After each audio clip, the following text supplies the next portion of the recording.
Good morning. I'm Joe Trumpey. I'm on the faculty at the School of Art and Design, and also I'm the former director of international programming for the school, and it was under my watch that we instituted an international experience requirement for all of our students.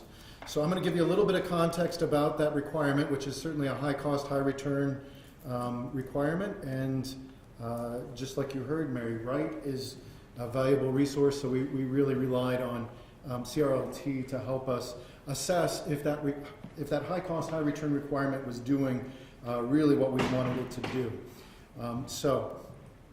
We've had international experience research required for all of our MFA students since 2004, and international experience requirement for all of our undergraduates, BA and BFA students since 2010. And honestly, it was my job to get our faculty on board, and it was pretty easy, surprisingly easy to get our faculty to support what we were trying to do with the requirement. The nature of our teaching is we have a lot of face time with our students in the studio. A 3-credit studio class has 6 hours of face time with our students in small groups, 15 to 20 students. A lot of our upper level studios, students bring their own content to the courses. So if students come to us as juniors and seniors and don't have much to talk about, it's a long 6 hours for the week. So we knew, all of our faculty knew by sending our students away, they learned a lot about home, new global perspectives, empathy, all kinds of kind of that interstitial space benchmarks. Studio teaching abroad isn't real popular, so it wasn't like we sent them away for a specific painting class or a sculpture class or design class in Milano or anything. It was more about the maturation process and the overall engagement. So by bringing them back to campus early and having them fired up about the world benefits everyone in our community. So we're a small school, you can see 600 undergrads and 45 tenure track faculty, and that long studio week made this pretty easy for us to institute. Right now, our international students are exempt from the requirement because they're already kind of on an international experience. Some of the data we're learning about from our CRLT assessment, we might revisit that. We don't have a foreign language requirement at this point, which also sets up some interesting bottlenecks for us. We also allow students to have not-for-credit co-curricular experiences fulfill their requirement as well. To support and get students out there, we've instituted a freshman seminar course very specifically focused on empathy and interviewing and patient engagement with the world. We also have a unique experience at the School of Art and Design that's called an engagement studio, where students have to work with other communities. A lot of times we've got a program in the prison system here in Michigan or in Detroit, and international can fulfill some of that too. We've had to work hard to get financial support to make it possible for our students. And certainly as we were transitioning into this requirement, we really wanted to make sure that we kind of had a pre and post look at the community to see if this was having the positive effects across our entire culture, including faculty who are now teaching more of these courses. So to give you a quick example, I've been teaching an improved cook stove course in sub-Saharan Africa for the past few years. So I have students spend a semester thinking about improved design, and we end up living and partnering with a specific community. This particular case you're seeing here is a Maasai community in rural Tanzania.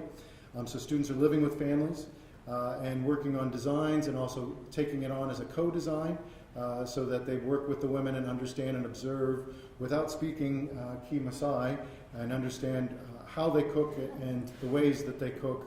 And amazing things happen, and of course these students come back with a lot of new perspective in the studio. So with that, we'll transition to Mary, and she can talk more specifically about how we assessed.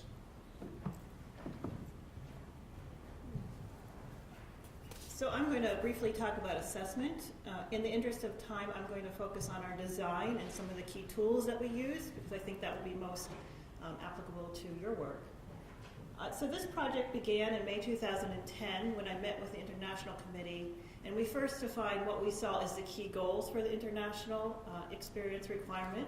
As you can see, there are 9 goals ranging from gain a global perspective to gaining creative insights, not surprisingly since this is a School of Art and Design. And next I'm going to talk about the design and some tools that we used. All of these tools are described and available on the CRLT website. So there's an assessment and evaluation button that after the session you can look at some of the tools you might want to use in your work. So briefly, we designed a 4-year assessment plan. So we have 2 groups of students. One group is the students who are required to do an international experience before graduation, and so we're calling them the requirement cohort. We're following them from the beginning of their sophomore year to the end of their senior year. And then we have a comparison group, the group who came just before that, that we call the pre-requirement cohort, and again we're measuring them at the beginning of their sophomore year and the end of their senior year. So how did we do that? Well, first we started from the written STAMPS goals. And I did multiple focus groups with various stakeholders, faculty, staff, students, to first of all ascertain, are these the right goals for student learning? Should we be thinking about other goals? And indeed, they decided they were. The second thing that we did is capture students' inputs. So we used registrar data to capture demographics and their prior GPA. We also relied on self-report for things that we couldn't get through registrar data. So, for example, students' prior international experiences prior to coming to U of M. We also relied on self-report for the way that they completed the STAMPS international experience, again, because that wasn't captured very well through registrar data. We looked at some direct measures or analysis of students' performance of their learning. And the way we did this here was in a very disciplinary specific way. So we looked at analysis of their artist statement. So an artist statement is a reflective written statement about students' creative practice. If you go into a gallery, you'll typically see one posted on the wall. And so we collected artist statements from various school-wide shows over the 4 years and applied a rubric or a scoring system to this. The rubric that we use is from the AAC&U Value Rubric project. So these are scoring systems developed by experts in the field. We use their intercultural knowledge and competence rubric, but there are lots of other useful rubrics, such as quantitative reasoning and critical thinking, that you can also tap into and use.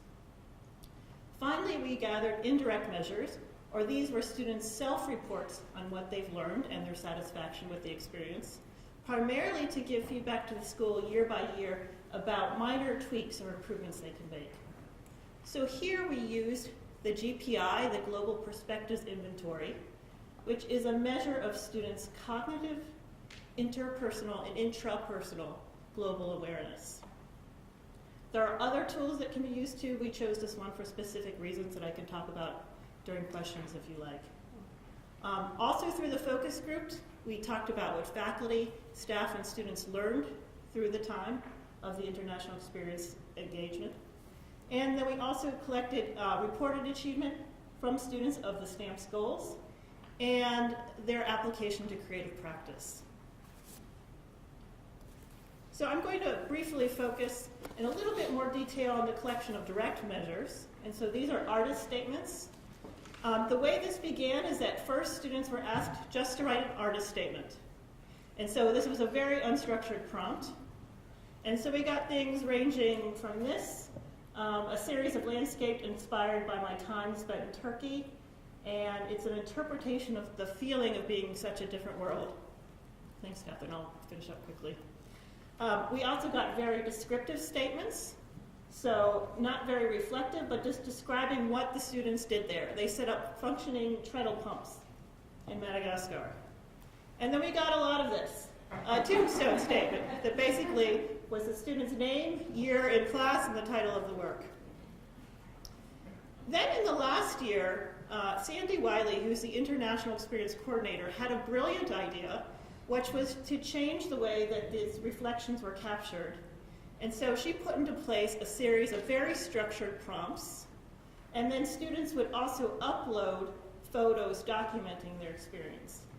And so as you might anticipate, the degree to which we saw reflectiveness in the statements just exploded. And so we can't attribute this to the international experience, but it's a very important lesson in terms of cultivating reflection, is that students do need some structure to the reflection. So briefly, three findings here. And most importantly, a key finding that is fundamental but not reflected here is that all of the students who were required to complete an international experience reported that they did so. Now this is hugely significant given that nationwide, only about 2% of students report studying abroad. And there are significant racial and ethnic and GPA disparities in those who do and those who do not. So it's quite significant that we had everyone reporting that they did so. Of those who were required to do an international experience, a majority of students indicated that they met all STAMP's learning goals for the experience. And then if we compare required students and the non-required students, we saw that required students had statistically significantly higher global perspective inventory scores. Interestingly, this even held up if we just looked at students among the non-required cohort who chose to study abroad. In other words, these were a really highly motivated group. They weren't required to study abroad, but they still did so in the requirement cohort, and we still saw these gains in intercultural competence. We can only speculate why, but we have some pretty good data to suggest that it might be because of the culture and structure afforded by the requirement. So we have Stanley Wiley, who's an advisor who helps advise students to study abroad. Joe mentioned that there's a first-year course that helps students, and that gives them a little bit of a push to think outside the box. So with the requirement cohort, a greater proportion of students are now studying in Africa and Asia, rather than the traditional locations of Australia and Europe. And then we also see a greater proportion of students choosing UM-affiliated study abroad programs. So they get a little bit more support in that they know the folks there, and those programs are more closely aligned with U of M learning goals. And then finally, as I mentioned before, another key lesson that we learned is that structure is really important in promoting student reflection. Thank you.